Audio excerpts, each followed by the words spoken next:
remember one of the biggest flops of the year was this movie, Ruby Gilman. No one went to go see this movie. Basically, absolutely zero people went to go see this movie. Movie had no advertising at all, and no one liked it either. Okay, so Ruby Gilman was a movie they released around like June. I don't know what they released it against, but no one went to go see it. Okay, it was DreamWorks' worst opening. I think DreamWorks needs to start treating the new franchises better. Okay, one, drop the Beam Mouth art style. I'm sorry, this will make some people angry and upset, but this awful, which is something that Pixar also uses, Beam Mouth art style needs to go.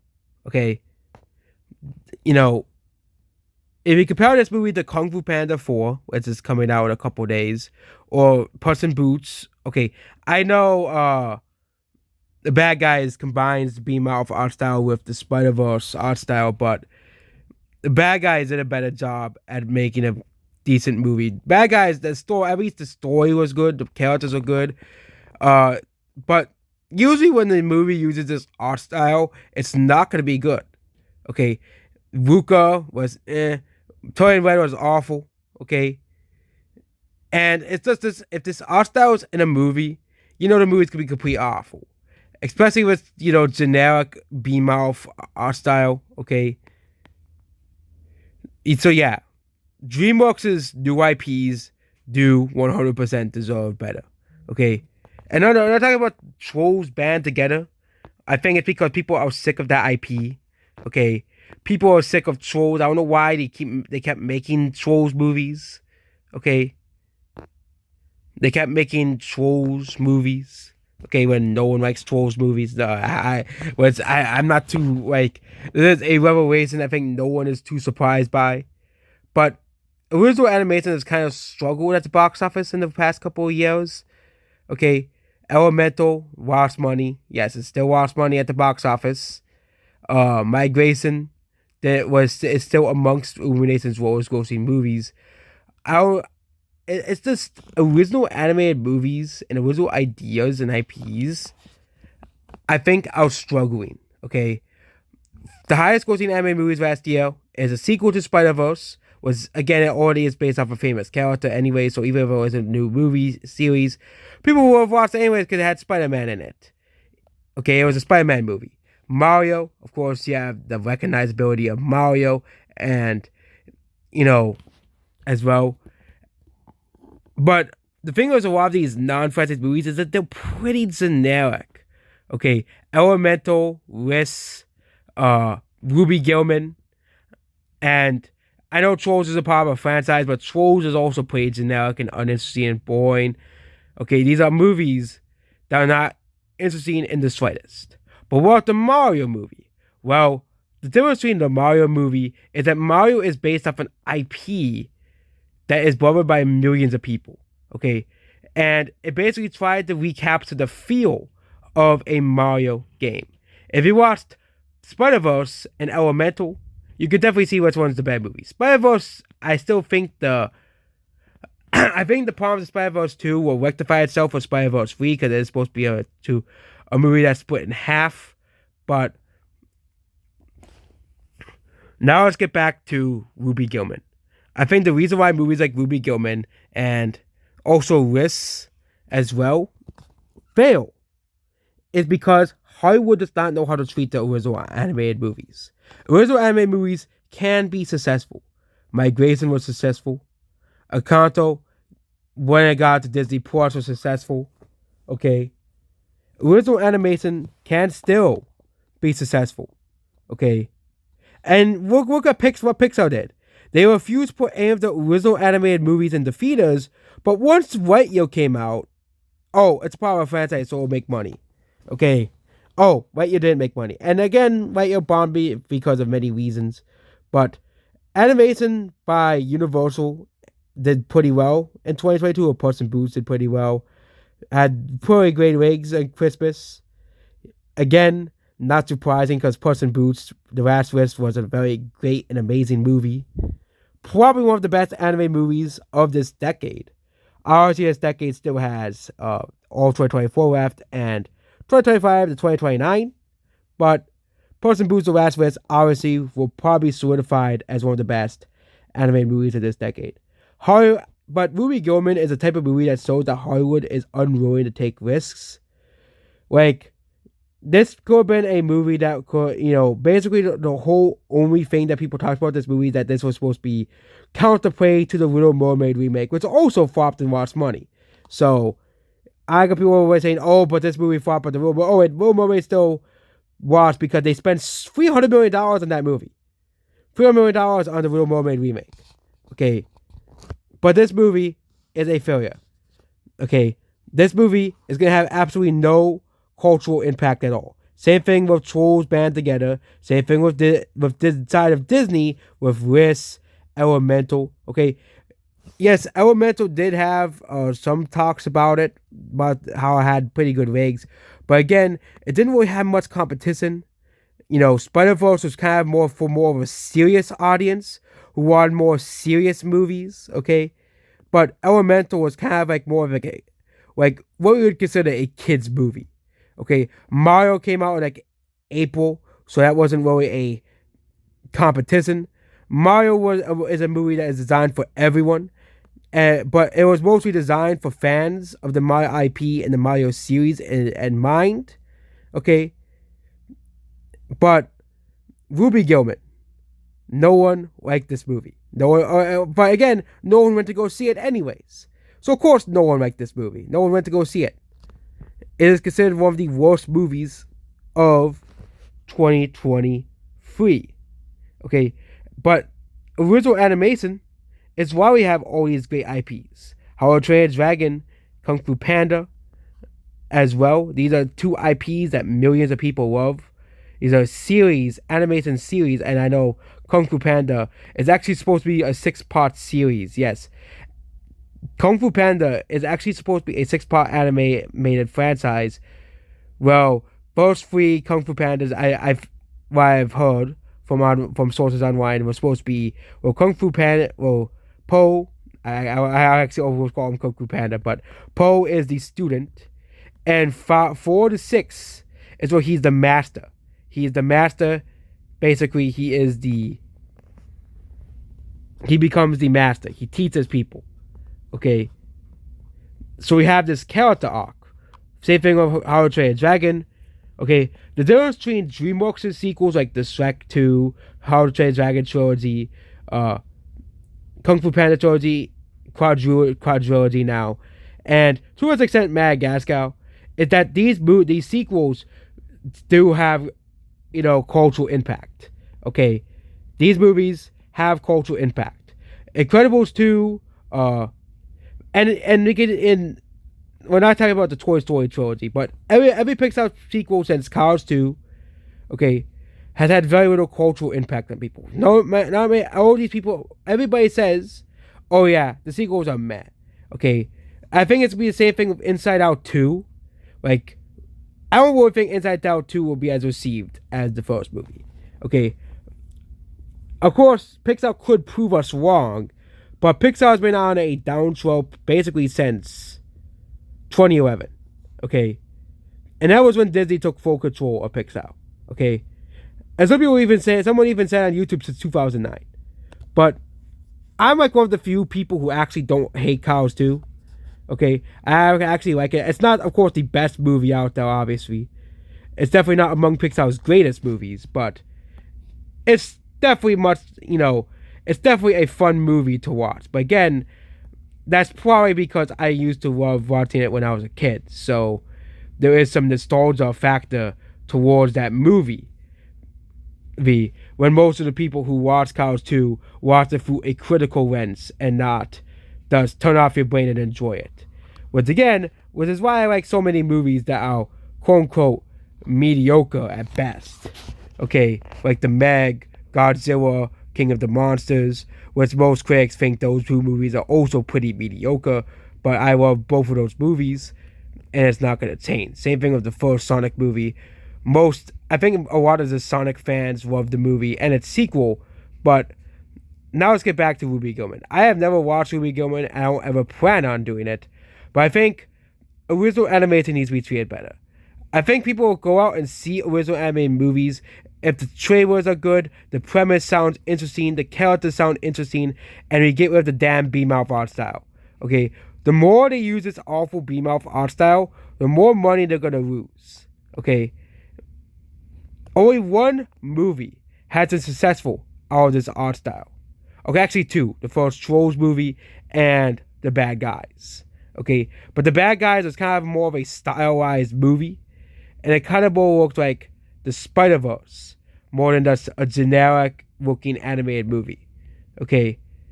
I want animation to be stylized. Not... And this is why I had it against the quote-unquote realistic animation. Like, you don't need to make animation look realistic. Okay? If you want a realistic animated movie, oh, you can have The Lion King. Okay? As well. Animation is not based in reality. Okay, you can design any sort of wacky characters you want.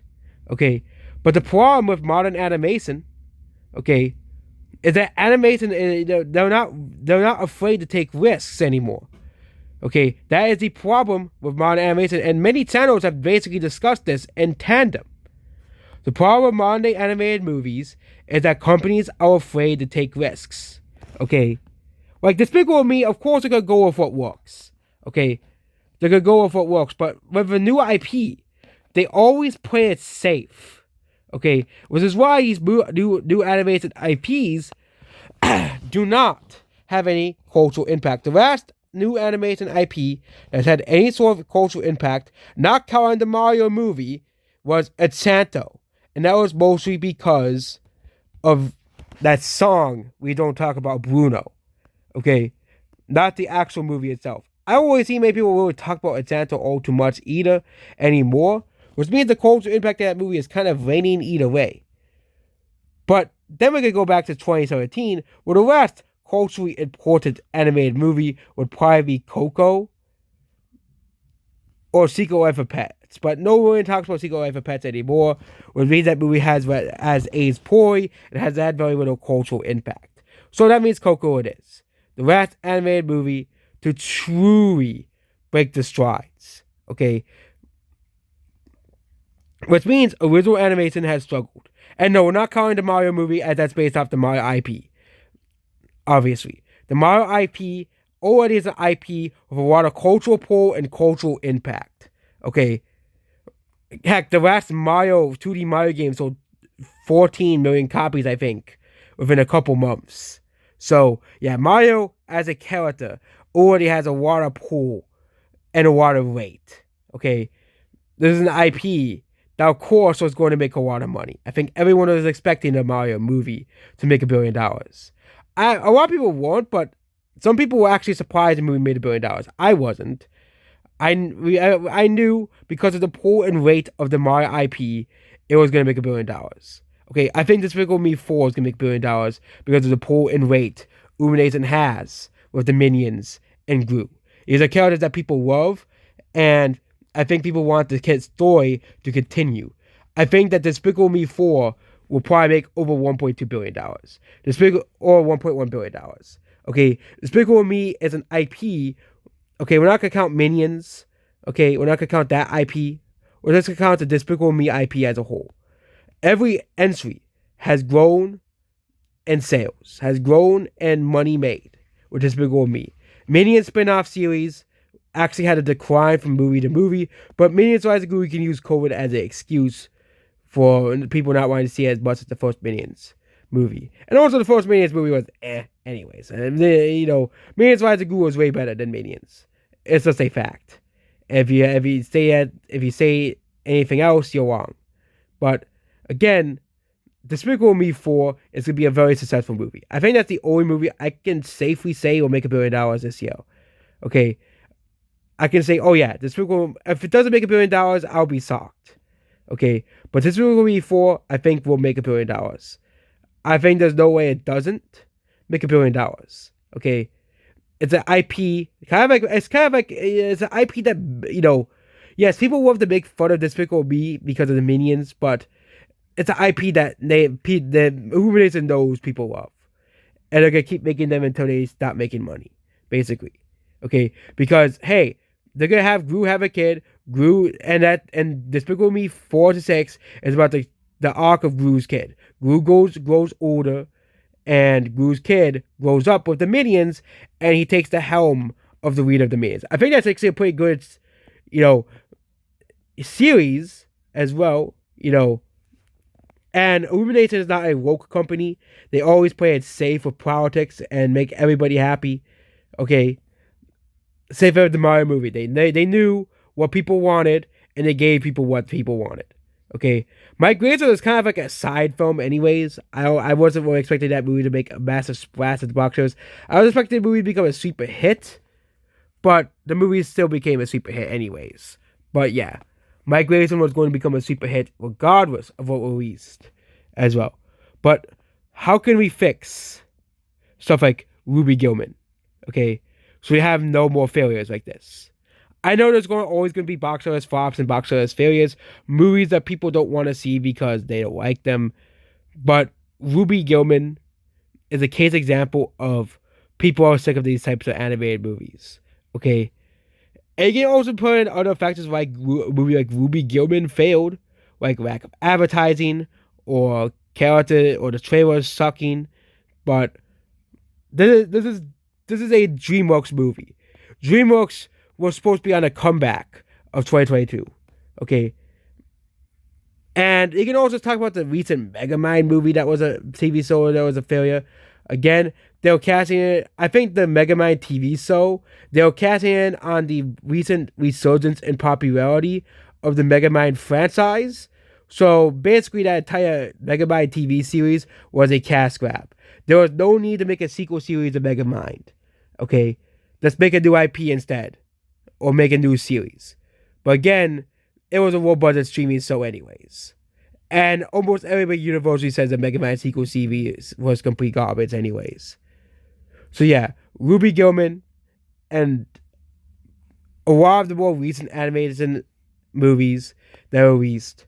Okay, and it's not just animated movies, obviously. Hollywood has kind of struggled with original IPs over the past couple of years. But animation has kind of struggled as well. And yeah, I think people do not want, are sick of the safe, the way they're doing. Okay, the reason why movies like How to Train Your Dragon, Madagascar, and also Kung Fu Panda, and of course all of Pixar's movies, is that people were able to connect with these movies. People were able to connect with the characters, the stories, that were told. Okay, I don't think anyone's gonna connect with Ruby Gilman. Okay, but the reason why people like Shrek and stuff is people could connect with their stories. They took risks. Okay, why was Puss in Boots? I think what DreamWorks is doing now is, why was Puss in Boots so successful? Why were the bad guys so successful, but Ruby Gilman and Trolls failed? It's because they played it safe, and people liked Puss in Boots because people loved the serious tones in this story. If Puss in Boots played it safe, I still think the movie would have made money because it was the counter to Avatar, but it would have not made nearly $500 million. And everyone online talking about it. Okay, and yes, technically the Mario movie played it safe. But again, it's based off the Mario IP. Of course, that's how Nintendo wanted the movie to be. And it made a lot of sense. Nintendo wanted the Mario movie to basically be, oh yeah, Mario, basically gets isekai to the Mushroom Kingdom. That's how he gets introduced to the Mushroom Kingdom. Okay, Mario meets Peach. Okay, Mario has to save Luigi because, of course, Mario needs to have a motivation to stop Bowser. Okay, why would Mario save Peach if Mario does not know Peach at all? Okay, of course, that was the genius of making Mario having to save Luigi, his brother, because, of course, Luigi's his brother. He's his bro. Okay, and Mario goes on the epic adventure to save Luigi from Bowser, because it gives the story stakes as well. So, Mario technically didn't play it safe, but again, I think it's the story that Nintendo wanted to tell. And of course, Mario plots are never really complex anyways. Okay, and the Mario platforming game, not the spin-offs, Mario plots are not very complex. Okay, Mario goes on an adventure and saves the princess. It's the same thing. It's basically the same plot, basically with the Mario movie. Okay, the movie plot. If the two people who have not seen the Mario movie plot, basically Mario, you know, is doing basically what he does. He's a plumber. He does plumbing stuff. Basically, they investigate this leak in the, pipes of New York. They get sucked into the Mario world. Okay, the Mushroom Kingdom. They beat the Toad. Mario and Luigi get separated. Luigi gets captured by Bowser. Okay, Mario meets Toad. Toad basically makes him meet Peach. Peach trains Mario to understand the world of the Mushroom Kingdom. They go to meet Donkey Kong. Mario fights Donkey Kong. Mario wins against Donkey Kong. Okay, they go to fight Bowser. Bowser, surprises says them, and Mario and DK must save Peach from Bowser. And of course, save the Kongs, the Penguins, and Luigi from Bowser. Because yes, they still had to save Peach because Peach, of course, by herself. But sorry, I'm kind of sick. But yeah, Peach was by herself, and basically, Donkey Kong and Mario still had to save Peach at the end of the day because Peach could not defeat Bowser and his entire army by herself. Okay. She tried to go after, try to stop Bowser herself, but then she realized she can't do anything because she's one person. She can't do anything. So basically, she had to give in to Bowser's demands. Then Bowser tried to blow up the Mushroom Kingdom with the Bonsai Belt, but instead, basically, it transports all Bowser's minions to the real world. Bowser basically, beats up Mario. Mario's friends try to fight Bowser. Mario gets a super style basically with Luigi, and they save the world. That's basically the plot of the Mario movie. It's not a complex plot, a story, okay? But again, the story works, obviously, and made $1 billion, okay? But again, it's how the Mario IP is. But they're doing with Ruby Gilman and Elemental is that they're doing these original stories and playing it safe, okay? Pixar, I think the problem with Pixar is they keep trying to, make these movies sob stories. Okay? Like, Elemental's story is a generic love story. Okay? It's not really anything interesting. It's just, what Pixar's been doing since Up. Okay? I think what Pixar needs to do is bring back what they did before Up. Ratatouille, what they did with Cars, Monsters, Inc., okay? Obviously, Toy Story 1 and 2, and Bug's Life. You had villains with actual motivation. You had characters. You had actual struggles the characters went through. Okay? You had villains who were actually evil. Of course, you had movies like Coco and stuff, also villains as well.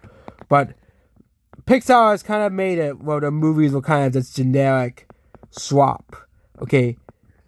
The stories were not continued in any meaningful way. I think the biggest example of this is Toy Story 4, Incredibles 2, and Finding Dory. All three of these movies people don't really care all too much about. Okay, they're not really as talked about as the first movie, like Finding Nemo, obviously, Incredibles, and of course the Toy Story trilogy.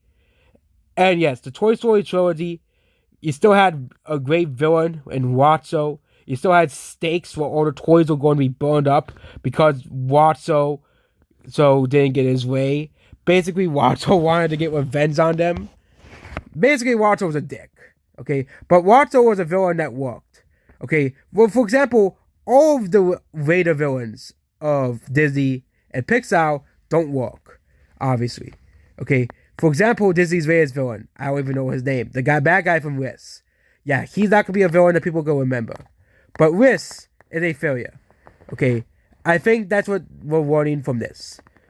People don't really like these generic style stories. Okay? Even with Illumination's Migration movie. Okay? The movie didn't do as well I think Illumination was expecting the movie to do. It still broke even and made money. Yes. But it didn't have the pull that other original IPs will do. So even Illumination has caught a wind of almost near failure. So I think Hollywood really needs to treat original animation better and need to take risks. How would make a PG-13 or R-rated anime movie for once? I know Hollywood is so scared of doing this, but Japan and China and Korea do this all the time, so should Hollywood. Hollywood should not be scared of taking risks with animation. Okay? And yes, PG animation can work with action movies. For example, the last Dragon Ball movie, the Dragon Ball Broly, I think it was called, and Dragon Ball Superhero. Both of those movies were action movies, but they kept it down to a PG. Spider-Verse as well. Okay? But if you want to have like more serious characters like Deadpool in the animated sense, you do have to go to a PG-14 R-rated movie. Okay? I think Hollywood should stop thinking this idea that animation is just for kids and that people of all ages can enjoy animation and more serious animated movies as well. As well. But Hollywood is already in a tough spot as well with more strikes coming underway as well. And with a balance rate of releases of 2024 and feeders struggling as well. So yeah. Hollywood, this animation is probably the reason Hollywood's concerned. I think financials is probably though. But I think if Hollywood really wants animation to be successful again outside of the IP and franchise, they really need to start taking risks again with the storytelling, the characters, and actually making meaningful stories and characters again. And not making, oh yeah, Gennaro can save stories. Like, oh yeah, we were expecting this. Like, oh yeah, this is a Disney movie, a Pixar movie. Break the mold, is what I'm saying. Like a movie like Shrek, How to Train a Dragon, all Pixar's older movies did. Okay, or Kung Fu Panda, or Puss in Boots: The Last Wish is the most recent example of this. Break the mold, break the chains. Okay, make something meaningful. Goodbye.